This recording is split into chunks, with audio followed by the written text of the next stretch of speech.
O'rikzorda nima gap? Bugun biz Dastur.uz TV bilan muloqot qilamiz. Bu video aynan sizlar uchun qiziq bo'ladi. Ya'ni bu yerda programma hamma aktivlar bo'yicha suhbat olib boramiz. Mana o'zlari ham bugun shu yerda ekanlar. Bugun ulardan zo'r suhbat olamiz. Chunki bu videoni ko'rishda davom eting.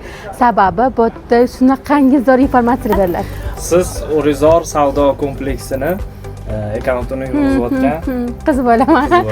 Rahmat. Kelinglar. Sizni Instagramda ko'rdim va sizda podpiskalar ham shunaqa ko'p ekan. Ko'p yaxshi ma'lumotlar berib borar ekansiz. Dastur.uz TVdamiz biz.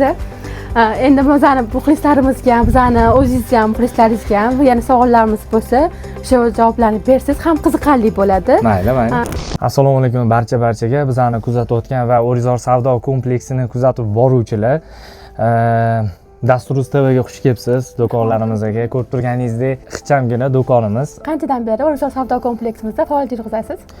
Xo'p, bizani faoliyatimizga keladigan bo'lsak, bizani faoliyatimiz 2005-yilga taqaladi. U juda og'ir davrlardan boshlaganmiz.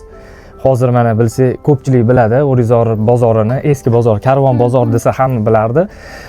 Hozir eski O'rikzor bozori bilan hozirgi O'rikzor bozori umuman katta farq qiladi. Birinchi farqlari nima deb o'ylaysiz? O'sha paytda ishlagan ekansiz. Xo'p, o'sha birinchi navbatda охрана tizimi, mana qo'riqlash tizimi. Shu tizimlari, keyin darvozalar bo'lmasdi bu yerda. Keyin ichki ishlar xodimlari почти men ko'rmaganman. Hozirgi paytda ichki ishlar, Milliy gvardiya, охрана tizimi, keyin пожарный xizmati ham bor. Nima deydi? Yong'in xavfsizligi xizmatimiz endi men nima deydi? Jargon deymizmi, ko'cha tilida gapirganim uchun. Men o'zi asosan dasturchiman va o'zim do'kon faoliyatlarimiz bilan shug'ullanamiz. Ya'ni aksessuar, iPhone mahsulotlari, ya'ni umuman Apple mahsulotlariga tegishli barcha xizmatlarimiz mavjud. Men aytmoqchi bo'lgan narsam, oldingi 2016-yilgacha bo'lgan davrda juda ham qiynalganman. Qanaqa dasturchilarga bo'lgan e'tibor juda ham past bo'lgan. Qanaqa desak bo'ladi, past nazar bilan qaralgan bo'lsa, hozirgi paytga kelib muhtaram prezidentimiz IT, ya'ni dasturchilarga bo'lgan e'tiborlari, bugungi tamal toshi qo'yayotgan ikkinchi bosqichimiz 3 milliard dollarga teng bo'lgan katta loyihalar, lekin bu baland marra baland natija beradi. Iqtisodiyotimizni barqaror qiladi. Mehnatimiz bilan, irodamiz bilan, bilimimiz bilan buyuk bobolarimizga munosib bo'lib, albatta biz dunyo hamjamiyatiga ishontirdik, inontirdikki, bizning kelajagimiz porloq. E'tiborlari hozir O'rikzordagi sharoitlar juda ham zo'r. Hozirgi paytga kelib, sizlarga ham rahmat aytamiz. Yaxshi sharoitlar qilib beryapsizlar. Keyin shu dasturchilarga bo'lgan umuman hozir O'rikzor bozor kelsanglar, dasturchi ham, texniklar hamma narsa bitta joyda mavjud. Bunaqa bozor menimcha bo'lmasa kerak. Bozor yo'q, haqiqatan men o'zim uydagilarim ham aytishadi.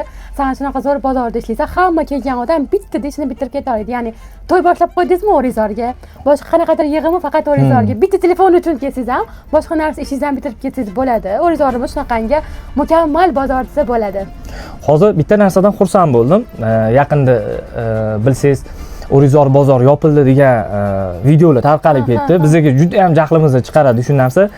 Raddiya berib video chiqdinglar, juda ham xursand bo'ldi. Bu degani O'rikzor bozorimizdagi, ya'ni direktorimiz mana shunaqa media sohasiga ham e'tibor qaratganlari bu alohida o'rin tutadi deb o'ylayman. Chunki oldin mana shunaqa holatlar tushganda hech kim raddiya bermagan.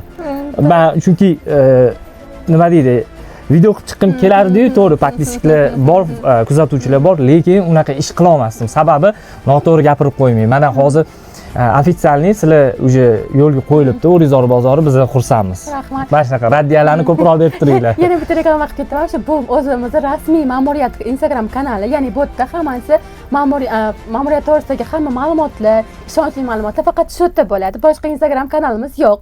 Faqat bitta o'zimiz O'rikzor savdo kompleksi Instagram kanalini ochdik. Aytayotganingiz rahmat kattakon, bizning e'tiborimizni ham chetga qoldirmadingiz. O to'g'risini aytsa, o'zimni ham shunaqa jahlim chiqib ketdi. Bunaqa fake xabarlarga. Chunki o'zim ishlayotganim uchun, mehrim qo'shilgani uchun bu ma'lumot menga ham yomon tegdi. Hamma vaqtincha yopildi dedi, nima deydi, svet yo'q. Lekin afsuski svetimiz har doimgidek bo'ldi.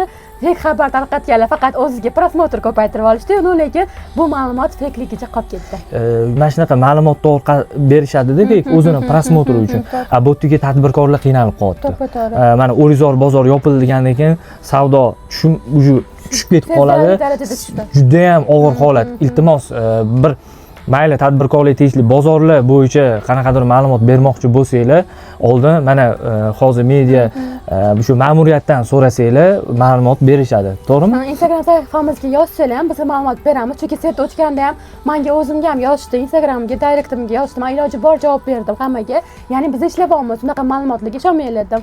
Hozir yana bir podkastimizda shu ma'lumot berib ketmoqchiman. Shunaqa ma'lumot tarqalganlar O'zbekiston Respublikasi qonunchiligiga asosan javobgarlikka tortilish to'g'risida ham bu ogohlantirib ketib qolamiz, kichkina ogohlantirish, lekin o'zingizga qarab ish qilsanglar biz ham xursand bo'lamiz. Demak, hozir bunaqa ma'lumotga Jinoyat kodeksida ma'muriy javobgarlik belgilab qo'yilgan bu narsa. Biz ichki ishlar xodimlari bilan faol ishlaymiz, birga hamkorlikda. Ko'rgan bo'lsangiz, ko'p hamkorlikda ishlar qilyapmiz. Ya'ni kim tek xabar tarqatilsa, ularga nisbatan biz ularga nisbatan javobgarlikni tortyapmiz. Shunaqa ishlar amalga oshiryapmiz. Chunki bu narsa faqat biz uchun emas, tadbirkorlar uchun ham bu yomon xabar bo'lib ketdi. Juda ham zo'r bo'libdi. Yomon xabar bo'lgandan keyin hamma kelayotgan xaridorlarning soni ancha bizga ham bilindi, kamayib qoldi. Bozor unaqa bo'lmaganda, kam odam bilan biz savdo qildik. Biz tadbirkorlar o'ylagan holatda 2-3 martalab videomizni chiqarishga majbur bo'ldik. Bu videoni chiqarmasak, chunki xaridorlar bizning videomizni ko'rib ham keyin kelishni boshlashdi. Demak, unaqa xabar yolg'on ekan degan ma'noda. Endi haqiqatdan sizni gapingizga qo'shimcha qilaman. Haqiqatdan O'rizor savdo kompleksida o'sha xabarlar tarqalgandan keyin o'zi bilasiz, tadbirkorlar o'rtasida tushunmovchiliklar boshlangan payt ertasi kuni bo'ladi, kechqurun bo'layotgan narsa, ertasi kuni haqiqatdan to'kimiz bor. Yana faoliyatimizni zo'r boshladik.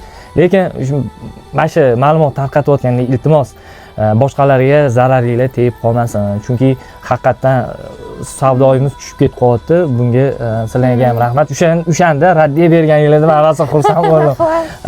Aytmoqchi bo'lganimki, hozirgi paytdagi rivojlanishimiz, hozirgi paytdagi islohotlar juda ham hozir zo'r ketyapti. Bundan ham hali O'rizor bozorimizda rivojlanadi. Ko'p taniqli blogerlar chiqqan, taniqli artistlar chiqqan shu yerdan faoliyat yuritishgan. O'zimizning nima deydi, kuzatuvchilarimizga iPhone mahsulotlarini, ya'ni blog, ya'ni boshqa xizmatlar bo'yicha yordam berib kelamiz. Aynan O'rizor savdo kompleksi 5-pavilyon 152A do'konda. Bemalol kelsanglar bo'ladi. Do'konimizga shu o'rinda reklama qilib ketdik mana. To'g'ri, chunki men buni o'zim pastga yozib qoldiraman. Qaysi do'konligini bemalol kelib murojaat qilsanglar bo'ladi. O'zimda ham ishim ko'p tushadi. Chunki o'zimda iPhone bo'lganda o'zim oldirarga kelib, "Mana qarang, bunaqa bo'lyapti" dedim. Ishonasizlar, menga bemehr dush yordam berdilar. Hamma ishlarimni tez va oson bitirib berdilar. Rahmat. Videoni oxirida aytib o'tiraman. Fake xabar tarqatayotganlar, iltimos ogoh bo'linglar. Sizlar hozir prosmotrlarni ko'paytiryapsizlar bunaqa fake xabar bilan, lekin tadbirkorlarning bo'layotgan tushumini, ularga nisbatan xaridorlarning kamayishiga sababchi bo'lib qolyapsizlar. Har bir narsani savol javobi bor.